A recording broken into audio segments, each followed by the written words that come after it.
नमस्कार माझ्या बालमित्रांनो, मी अनिल सदाशिव सने आज आपल्यासमोर इयत्ता चौथीमधील विषय मराठी गुणग्राहक राजा. आजचा आपला घटक आहे गुणग्राहक राजा.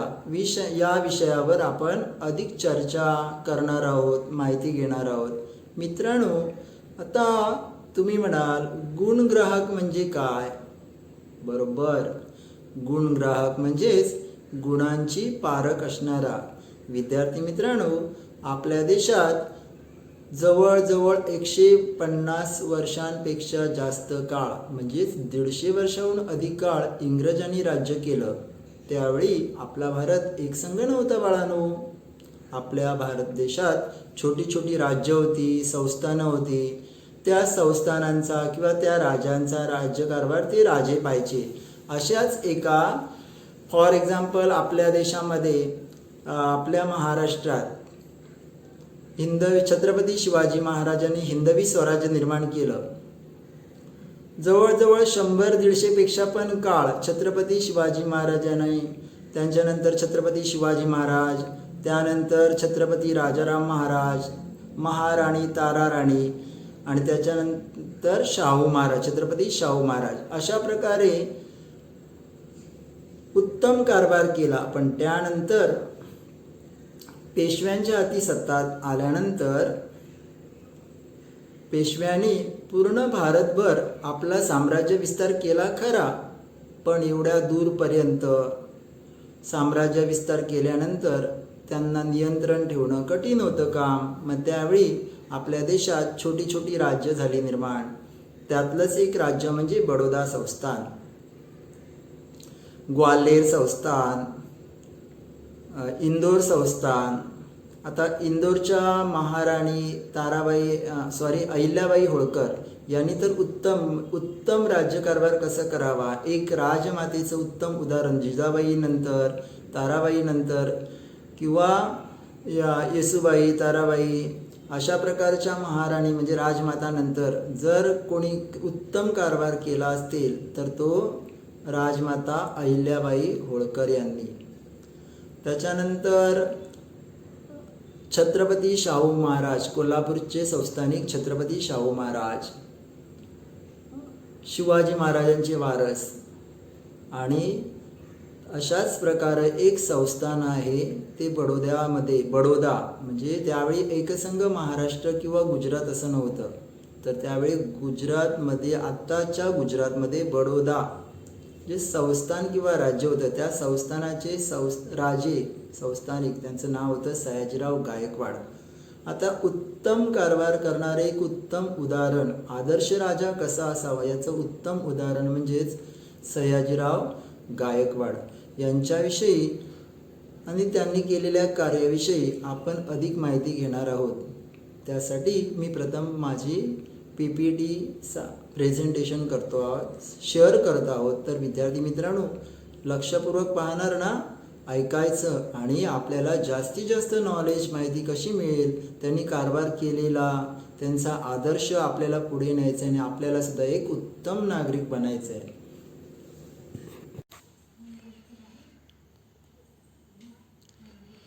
आपल्या शाळेचं नाव SPD सामंत विद्यालय, नेहरूनगर, कुर्ला.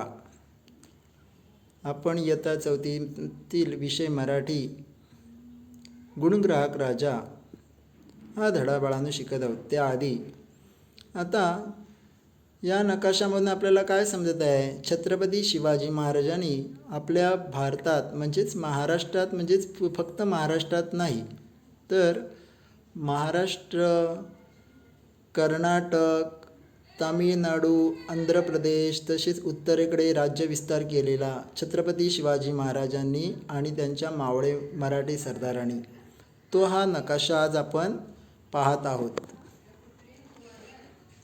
स्वातंत्र्यपूर्व काळातील म्हणजे इंग्रजांपूर्वी आपल्या भारत देशावर मराठी साम्राज्य, मुघलांनंतर कोणाचं साम्राज्य होतं तर मराठी मावळ्यांचं साम्राज्य होतं.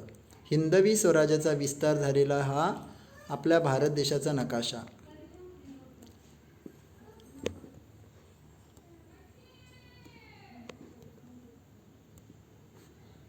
छत्रपती शिवाजी महाराजांनी हिंदवी स्वराज्य स्थापन करून समस्त रयतेला सुखी केलं. त्याचाच आदर्श पुढे सर्व मावळे मराठी सरदारांनी घेतला आणि त्याची परंपरा जिवंत ठेवली. हा आहे ब्रिटिशांपूर्वीचा भारत देश. त्यामध्ये भारतामध्ये निम्म्यापेक्षा भारत देशावर मराठी साम्राज्याचा विस्तार झालेला होता. याचं प्रमुख श्रेय आपले छत्रपती शिवाजी महाराजांनाच. जिजामाता जिजाबाई या आपल्या राजमाता. जिजाईंनी शिवराय घडवले म्हणूनच महाराष्ट्रात आणि देशात अनेक मावळे मराठी तयार झाले आणि त्यांनी समस्त रयतेला सुखी केलं. मराठा साम्राज्याचे संस्थापक छत्रपती शिवाजी महाराज आपले सर्वांचेच आदरणीय प्रेरणास्थान आहेत. त्यानंतर छत्रपती शिवाजी महाराजांनंतर त्यांचे सुपुत्र छत्रपती संभाजी महाराजांनी मराठी साम्राज्याचा विस्तार केला आणि रयतेला सुखी केलं.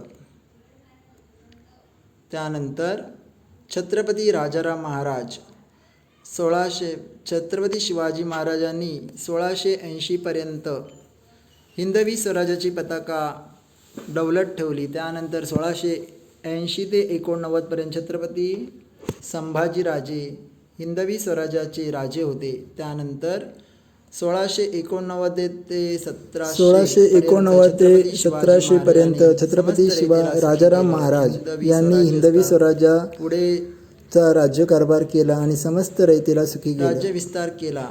आणि त्यानंतर महाराणी ताराबाई भोसले 1700 ते 1707 पर्यंत आणि 1707ला औरंगजेब बादशाचा मृत्यू झाला. त्यानंतर आपलं मराठी साम्राज्यातील जनता रयत सुखी झाली.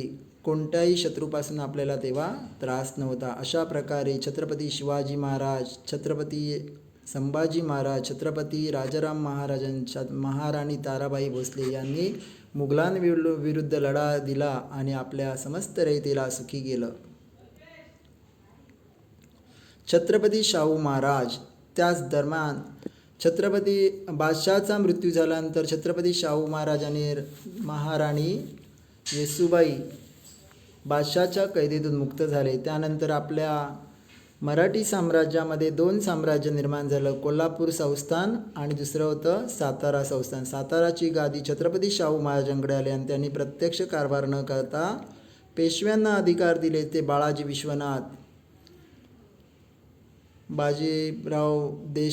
बाजीराव पेशवे, माधवराव पेशवे अशासारख्या थोर पेशव्यांनी मराठी साम्राज्याचा विस्तार अटकेपर्यंत जवळजवळ पाकिस्तानपर्यंत केला. आणि त्यात नंतर सततची युद्ध आणि संघर्ष यात आणि झालेली दुफळी यामुळे अनेक मराठी सरदारांनी आपला संस्थानांमध्ये दबदबा निर्माण केला. त्यातील ग्वाल्हेरचे महादजी शिंदे, इंदोरचे मल्हारराव होळकर आणि मल्हारराव होळकर नंतर त्यांच्या सुनबाई अहिल्याबाई होळकर या तर राजमाता, त्यांनी इंदोर संस्थानाचाच नव्हे तर संपूर्ण भारत देशाचा कायापालट करण्यासाठी मोलाची कामगिरी बजावली. आणि पिलाजीराव गायकवाड बडोदा संस्थानचे पहिले महाराजा. त्यानंतर शेवटचे महाराजा होते सयाजीराव गायकवाड. आज आपल्याला सयाजीराव गायकवाड यांच्याविषयी अधिक माहिती घ्यायचं आहे. मराठा राज्य निर्माण एक क्रांतिकारी घटना है. छत्रपति शिवाजी महाराज. शिवाजी का जन्म पुणे के निकट शिवनेरी किले में हुआ था. 19 फेब्रुवारी 1630.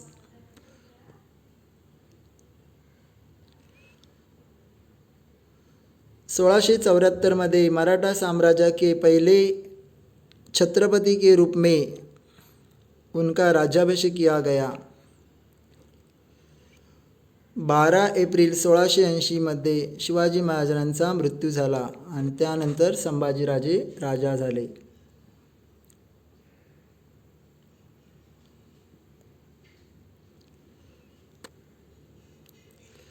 1707 सातारा में और कोल्हापुर राज्य की स्थापना की गई, क्योंकि उत्तराधिकारी के चलते मराठा साम्राज्य में वाद विवाद होने लगे थे। लेकिन अंत में शाहू को मराठा साम्राज्य का नया छत्रपति बनाया गया, लेकिन उनकी माता अभी भी मुगलों के ही कब्ज़ों में थी। अंततः जब मराठा साम्राज्य पूरी तरह से सशक्त हो गया, तब शाहू महाराज ने अपनी मां को रिहा करने में सफल हुए। 1713 मध्ये बालाजी विश्वनाथ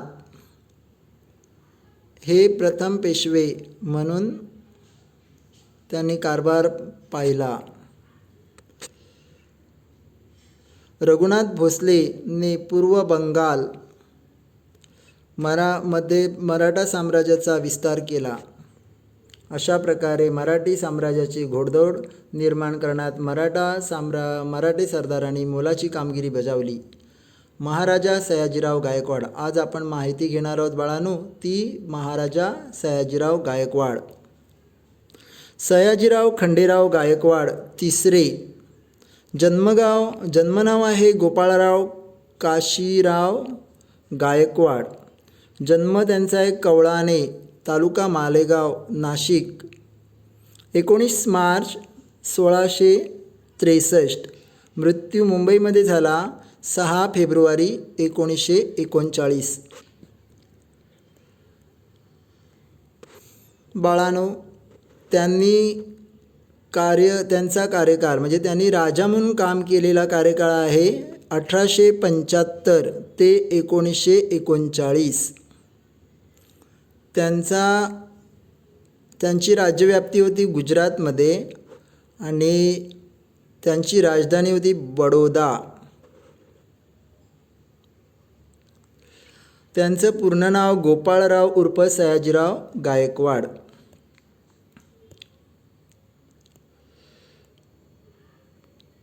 बघा, हा आत्ताच्या गुजरातचा नकाशा आहे। तुम्हाला पिवळ्या रंगामध्ये जे डॉट्स दिसत आहेत, रंगीत भाग दिसत आहे, पिवळ्या रंगाने रंगवलेला भाग दिसतो, तो बडोदा संस्थान, ते आहे बडोदा संस्थान। हा आहे बडोदाचा राजमहाल, म्हणजे बडोदा जी राजधानी होती, राजधानीचे ठिकाण राजमहाल। आता बडोद्याचा कायापालट झालेला आहे, तो सयाजीराव गायकवाड यांच्याच काळापासून। अशा प्रकारे सुंदर बाग बगीचा पार्क निर्माण करण्यात सयाजीरावांचा मोठा, हा सयाजीराव महाराजांचा राजदरबार। सयाजीराव गायकवाड घोड्यावरून स्वार होऊन आता कुठे गेले होते ते बघा। त्या चित्रामध्ये तुम्हाला बाळांनो काय दिसत आहे, एक वडाचं विस्तीर्ण असं झाड दिसत आहे। त्या वडाच्या झाडावर एक मुलगा चढत आहे आणि दुसरा मुलगा जो आहे तो पारंबीला लोमकाळे म्हणजे झोकांडे घेत आहे। आणि हा खेळ जो खेळतायत ना बाळांनो, त्याला काय म्हणतात, सूरपारंबी। आणि हा खेळ पाहण्यात कोण दंग झालेत बरं? बरोबर, सयाजीराव गायकवाड। आता या पाठाविषयी म्हणजेच काय तर पाठाचं नाव आहे गुणग्राहक राजा। काय नाव आहे? गुणग्राहक राजा। या पाठाविषयी आपण अधिक माहिती घेणार आहोत। बघा बाळांनो, पुन्हा एकदा छानपैकी पाठाचं निरीक्षण करा।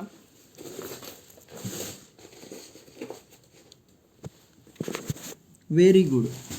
चित्रामध्ये तुम्हाला काय काय दिसत आहे तुम्ही मला सांगा। छान, चित्रामध्ये एक मुलगा झाडावर चढत आहे, दुसरा मुलगा जो आहे तो झोकांडी म्हणजे झोका घेत आहे। अशा प्रकारे तुम्ही सुद्धा बाळांनो कधी खेळ खेळलायत का? बघा, आता मी या धड्याचं वाचन करतो। तिशी ओलांडलेले सयाजीराव गायकवाड फेरफटक्यास निघाले। बरोबर मानकरी नारायणराव घाडगे होते। एवढ्यात मुलांचा हसण्या खिदळण्याचा आवाज ऐकू आला। महाराजाने घोडा थांबवला। आवाजाच्या दिशेने पाहिलं, तिथे एक वडाचं झाड होतं। एक पोरगा माकडासारखा उड्या मारत खोडावर चढला। दुसरा पोरगा त्याचा पाठलाग करत होता। पहिल्यानं पारंबी पकडली, माकडासारखा झोका घेतला, घोड्यावर बसल्यासारखा फांदीवर बसला। दोघा पोरांचा सूरपारंबीचा खेळ सुरू झाला। सयाजीराव महाराज देहभान विसरून खेळ बघू लागले. मनानं त्यांच्या बालपणातील मौजे कवळाने गावी आले. तेथील मारुती मंदिराजवळील वडाच्या झाडावर चढले. पोरांसोबत सूरपारंबी खेळ खेळू लागले. थोड्या वेळानं महाराज भानावर आले. स्वतःशी हसले. निघताना मानकऱ्यांस म्हणाले, पोरं चप्पळ आहेत. कोणाची पोरं आहेत ही? विद्याधिकाऱ्यांना सांगून त्यांना राजवाड्यात बोलवा. सयाजीराव गायकवाड राजवाड्यात परतले. पण वडाच्या झाडावर माकडासारखी चढणारी आणि उतरणारी पोरं त्यांना नजरेसमोर दिसत होती. घडलेला प्रसंग त्यांनी महाराणी साहेबांना सांगितला. त्यांनीही तो खेळ पाहण्याची इच्छा व्यक्त केली. सयाजीरावांनी विद्याधिकारी श्री काटवालांना बोलावलं.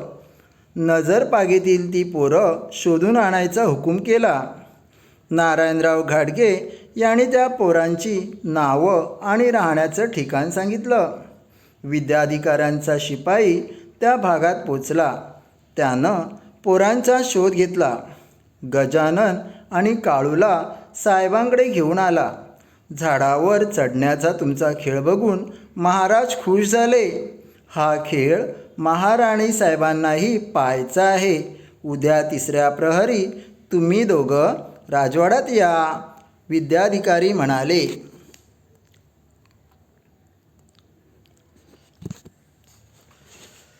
गजानन हा यशवंतराव माणिकचा तर काळू रहीम चाबुकस्वाराचा मुलगा होता. महाराजांनी पोरांना राजवाड्यात बोलावलं. गल्लीत वार्ता पसरली. पोरांची उत्सुकता वाढली. तरीही घरच्यांना काळजी वाटू लागली. कारण महाराज शिस्तीचे होते. दुसरा दिवस उजाडला. विद्याधिकाऱ्यांनी पोरांना राजवाड्यात आणले. दोघांचे सदरे मळलेले होते. चेहऱ्यावर मात्र तरतरी होती. राजवाड्याच्या समोर मोठं झाड होतं. महाराज आणि राणीसाहेब पोरांना घेऊन तिथे आले. बरोबर 3 राजपुत्रही होते. बसण्यासाठी बाजूला सोपे ठेवले होते. काय नाव बाळानं तुमचं? महाराजांनी विचारताच गजानन म्हणाला, माझं नाव गजानन माणिक आणि हा काळू चाबुकस्वार. छान. आम्ही परवा तुमचा सूरपारंबीचा खेळ पाहिला. आज राणीसाहेबांना तो दाखवा. गजानननं काळूला खूण केली. मानकऱ्यांनी सूर तयार ठेवला होता. 1.5 हात लांब व करंगळीच्या जाडीची ती काठी होती. काळूनं सूर हाती घेतला. एक पाय थोडा उचलून पायाखालून सूर दूर फेकला. गजानन तो सूर आणायला धावला. तोपर्यंत काळू सरसर झाडावर चढला. काळू आणि गजाननची झाडावर चढण्या उतरण्याची कसरत सुरू झाली. शेवटी गजानननं काळूला पकडलं. आता गजानननं सूर फेकला आणि तो सरकन झाडावर चढला. काळू सूर आणून त्याच्या मागे वर चढला. गजानन फांदीच्या टोकावर जाऊन लटकला. काळू जवळ येताच त्यानं जमिनीवर उडी मारली. पुन्हा तो खोडावर चढला. गजाननला बाद करणं काळूला जमेना. दोन्ही पोरं धावपळीनं घामाघूम झाली. महाराजांनी खेळ थांबवला. दोघांना जवळ बोलावलं. खुशीत त्यांची पाठ थोपटत ते म्हणाले, छान खेळलात. खेळात हारजीत महत्त्वाची नाही, खेळणं महत्त्वाचं आहे. आम्ही तुम्हाला बक्षीस देणार आहोत. महाराजांनी घाटग्यांना खूण केली. एका तबकात जरीच्या 2 टोप्या होत्या. त्यांनी गजाननला जवळ बोलावले. तू हरला नाहीस म्हणून ही भरजरी टोपी बक्षीस, असं म्हणून त्यांनी त्याच्या डोक्यावर टोपी ठेवली. काळूकडे वळत राणीसाहेब म्हणाल्या, तू पाठलाग छान केलास म्हणून मी तुला ही जरीची टोपी बक्षीस देत आहे. तुमचा खेळ पाहताना आम्हाला आनंद झाला. एवढंच नाही तर आम्ही खेळत आहोत असा अनुभव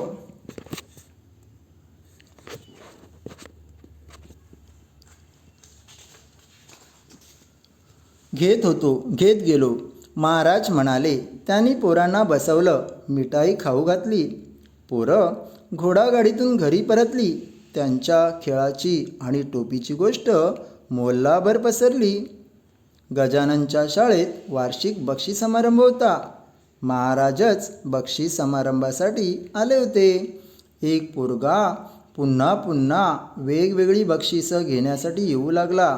अभ्यासात, चित्रकलेत, एवढंच काय, हस्ताक्षर स्पर्धेतही तोच होता. 18 बक्षिसं त्या पोरानं घेतली. महाराजांनी या गजानन माणिकला ओळखलं. त्याला बघून त्यांना आनंद झाला. ते म्हणाले, बघू तुझं हस्ताक्षर. गजानननं कागद शाई मिळवली. कामटीचा बोरू केला. कागदावर लिहिलं, श्रीमंत सयाजीराव महाराज की जय. महाराजांनी त्याला जरीची टोपी बक्षीस दिली. विद्याधिकाऱ्यांकडे वळून ते म्हणाले, पोरगा गुणी आहे, त्याकडं लक्ष द्या. उद्याचं ते बडोद्याचं रत्न आहे. हाच मुलगा पुढे बडोद्याचं राजरत्न गजानन माणिकराव झाला. आणि बाळांनो, या धड्याचे लेखक आहेत बाबा भांड. हा धडा कोणी लिहिला आहे? बाबा भांड यांनी. बाळांनो, मी वाचन केलेलं सर्वांना समजलं का? काय कळलं तुम्हाला? आता मला सांगा, फेरफटका मारण्यासाठी कोण गेलं होतं बरं? बरोबर, सयाजीराव गायकवाड. त्यावेळी ते किती वर्षाचे होते, कोण सांगू शकेल का? बरोबर, 30 ओलांडलेले, म्हणजे 30 वर्ष पूर्ण झालेले. किती वर्षाचे होते? 30 वर्षाचे महाराज.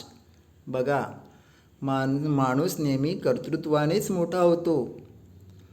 आता हे सयाजीराव गायकवाड जे आहेत, त्यांचं राज्य कुठं होतं बरं? आत्ताच्या गुजरातमध्ये जे बडोदा आहे ना, ते बडोदा त्यांच्या राजधानीचं ठिकाण. शाबास. राजधानी कोणती होती? बडोदा. बडोद्याचे राजा.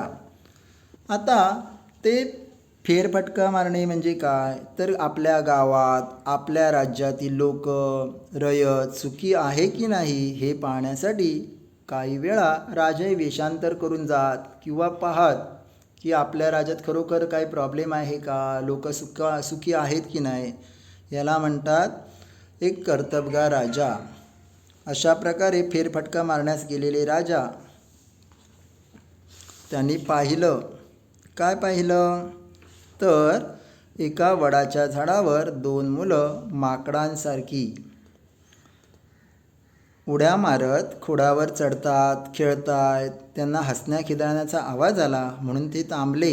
आणि तो खेळ कोणता होता बरं? बरोबर, सूरपारंबी. आता सूरपारंबीमध्ये एक 1.5 फुटाची काठी असते, 1.5 हात, अजून ती करंगळीच्या बोटा एवढी बारीक जाडीची असते. आता हा सूरपारंबीचा खेळ गावामध्ये विशेषतः मुलं आवडीने खेळतात.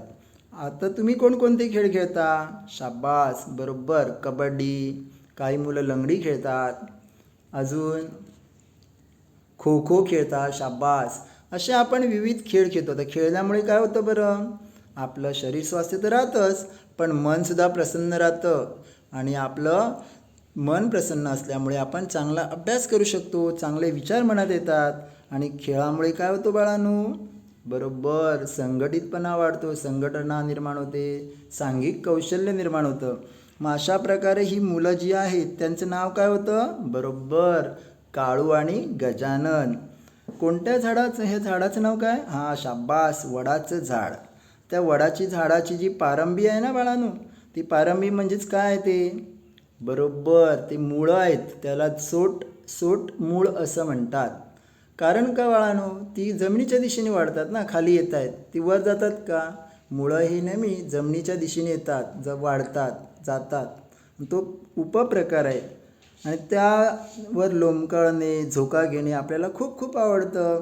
आणि महाराजसुद्धा बरं का, जेव्हा लहान होते ना तुमच्यासारखे, तेव्हा अशा प्रकारचं कुठलं ते मंदिर? बरोबर, मारुतीच्या मंदिराजवळील वडाच्या झाडावर ते खेळ खेळायचे. आता त्यांचं मूळगाव कोणतं आहे बाळांनो? बरोबर, कवळाने. आणि कुठे आहे ते? मालेगाव तालुका, नाशिक जिल्हा. म्हणजे महाराजा हे दत्तक पुत्र होते. थोड्या वेळानं महाराज भानावर, आता भानावर आले म्हणजे काय की एखादी गोष्ट आपण आपल्या म्हणजे आठवतो आणि त्यात दंग होतो आणि नंतर पुन्हा मूळ स्थितीवर येतो, त्याला म्हणतात भानावर येणे. खेळ पाहताना ते आपल्या बालपणात देहभान विसरणे म्हणजे स्वतःची जाणीव विसरणे.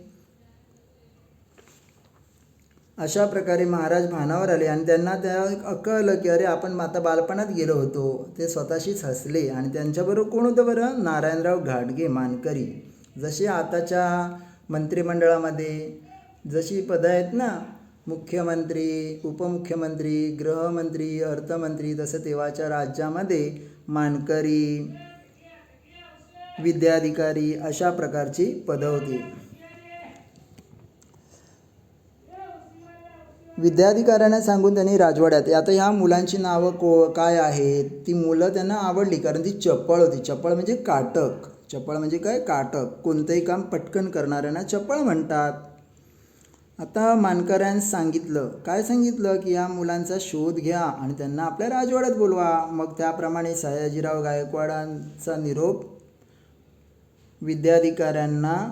विद्याधिकारी कोण होते बरं? काटवाला. बरोबर. त्यांनी काय केलं? आपल्या शिपायांना बोलवलं आणि त्यांना सांगितलं जी नजर पागेतील म्हणजे ही जवळचीच कुठली तरी मुलं आहेत त्यांना शोधून आणा आणि त्यांना राजवाड्यात बोलवलं म्हणून सांगा. जेव्हा महाराज आपल्या राजवाड्यात परतले तेव्हा त्याने महाराणी म्हणजे राजा महाराजा, नृप. राजाला समानार्थी शब्द कोणते आहेत बाळांनो? राजा, महाराजा, नृप, भूप, नरेंद्र. शाबास. तशा प्रकारे महाराणी म्हणजे त्यांची पत्नी. महाराणींना बोलावलं. महाराणींना सांगितलं की मी आज काय केलं आहे की खूप छान म्हणजे बालपणात मी विस्मृतीत गेलो, म्हणजे मला तो खेळ पाहून एवढं देहभान विसरलो की मी स्वतःच खेळ खेळत असं मला त्याची जाणीव झाली. मग महाराणींना सुद्धा त्यांचं विशेष कौतुक वाटलं. मग महाराणी बोलल्या की मला सुद्धा हा खेळ पाहायचा आहे. मग त्याप्रमाणे त्या मुलांना राजवाड्यात बोलवलं गेलं. तिसऱ्या प्रहरी. आता प्रहर हा 3 तासांचा असतो.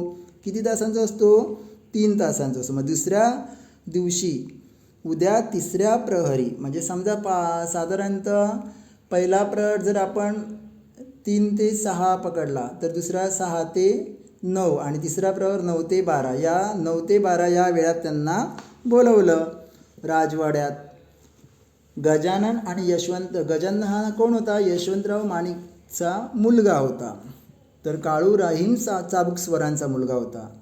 महाराजांनी राजवाड्यात बोलवलं. आता ही वार्ता म्हणजे बातमी. वार्ता म्हणजे काय? बातमी. सर्वत्र पसरली आणि लोकांना, मुलांना उत्सुकता सुद्धा वाटली आणि थोडी भीती पण वाटली. का बरं? कारण महाराज शिस्तीचे होते. काही चुकलं का? दुसरा दिवस उजाडला आणि ही मुलं राजवाड्यात गेली. त्यांना शिपाई काका न्यायला आले होते ना, घोडागाडीतून गेले आणि त्यानंतर त्यावेळी त्यांचे जे सदरे होते म्हणजे अंगात घालायचे, आपण आता शर्ट म्हणतो, पूर्वीच्या काळी ते काय घालायचे? सदरे घालायचे. ते कसे होते? मळलेले. याचा अर्थ ती गरिबांची मुलं होती. त्यानंतर ते जेव्हा मुलं पाहिलं तरी त्यांच्या चेहऱ्यावर मात्र काय होती? तरतरी होती म्हणजे प्रसन्नता होती. बघा, हा राजवाडा आहे. हा काय आहे? राजवाडा. कुठे आहे हा राजवाडा? बडोद्यामध्ये आहे. आता हे कोण आहेत? काळू आणि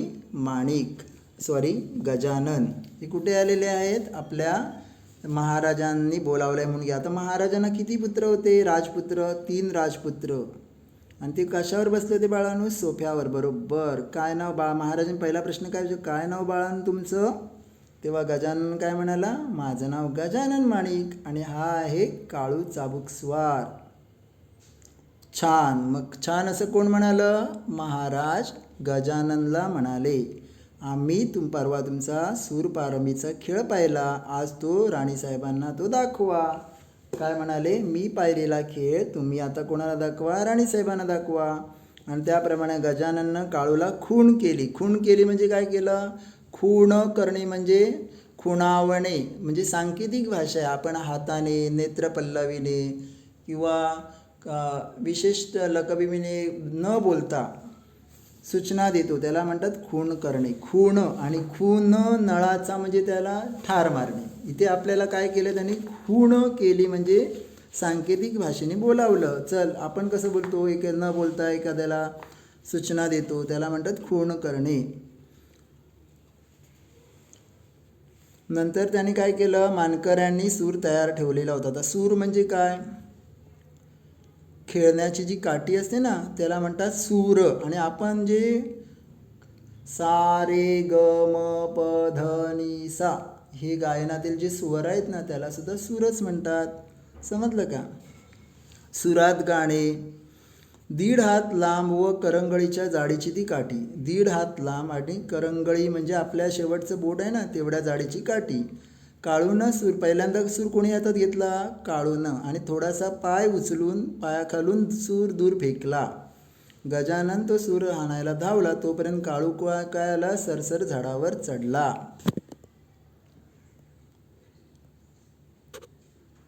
बघा, हे वडाचं झाड आहे, दिसतंय का तुम्हाला. आता बघा, ही मुलं जी आहेत ती आता सूर पारंबीचा खेळ. बघा, काळू काय करतोय, आता वडाच्या झाडावर चढत आहे. आणि अशा प्रकारे काळू आणि गजाननची काय झाली, झाडावर चढण्या उतरण्याची कसरत सुरू झाली. शेवटी गजानननं काळूला पकडलंच. सूर पारंबी खेळातील काठीला काय म्हणतात, सूर म्हणतात. आणि त्यानंतर मग काळूनेच गजाननला पकडायला सुरुवात, म्हणजे पहिला कोण पडला, चढला झाडावर, काळू आणि गजानन झाडावर चढण्या उतरण्याची कसरत सुरू झाली. शेवटी गजानननं काळूला पकडलं. आता गजानननं सूर फेकला आणि तो सरकन झाडावर चढला. काळू सूर आणून त्याच्या मागे वर चढला. गजानन फांदीच्या टोकावर जाऊन लटकला. काळू जवळ येताच त्यानं जमिनीवर उडी मारली. पुन्हा तो खोडावर चढला. आता झाडाचा जो बुंदा असतो ना, मोठा दिसतोय ना चित्रामध्ये, त्याला म्हणतात खोड. गजाननला बाद करणं काही काळूला जमलं नाही. अशा प्रकारे धावपळीमुळे मुलं खूप दमलेली होती, घामाघूम झाले होते, म्हणून महाराजांनी खेळ थांबवला. महाराजांना, महाराणी साहेबांना तो खेळ खूप आवडला. त्यांनी सांगितलं, खेळात हार म्हणजे पराभव आणि जीत म्हणजे जिंकणे. हारजीत महत्त्वाची नाही. आणि दुसऱ्या हारचा अर्थ आहे माळा. तर खेळणं महत्त्वाचं आहे. आणि त्यांनी काय केलं, तू हरला नाहीस म्हणून महाराजांनी गजाननला काय दिलं, भरजरी टोपी दिली. आणि महाराणी साहेबांनी काळूला तू पाठलाग छान केलास म्हणून जरीची टोपी दिली. अशा प्रकारे गजानन आणि काळूने खेळून महाराजा आणि महाराणींना त्यांच्या बालपणाची आठवण करून दिली. त्यांना तो खूप भावला, आवडला. बघा, ही मुलं आहेत. आता एकदा काय झालं होतं की असंच एकदा महाराज शाळेमध्ये गेलेले होते. तेव्हा वार्षिक बक्षीस समारंभ होता. त्यावेळी एक मुलगा सतत बक्षीस म्हणजे अभ्यासात, चित्रकलेत, एवढंच काय हस्ताक्षर स्पर्धेत सुद्धा तो अशा प्रकारे त्याने 18 बक्षिसं घेतली. आणि तो मुलगा कोण होता बरं, बरोबर गजानन माणिक. त्यांनी महाराजांनी त्याला ओळखलं. त्यांनी मग सांगितलं, बघू तुझं हस्ताक्षर. तेव्हा त्यांनी काय लिहून दाखवलं, श्रीमंत सयाजीराव महाराज की जय. आणि पुढे हेच गजानन माणिक बडोद्याचे राजरत्न झाले, म्हणजे राजा झाले. बाळानं तुम्हाला धडा आवडला का. बघा, गजानन माणिकने काय लिहिलं, श्रीमंत सयाजीराव महाराज की जय. धन्यवाद बाळांनो.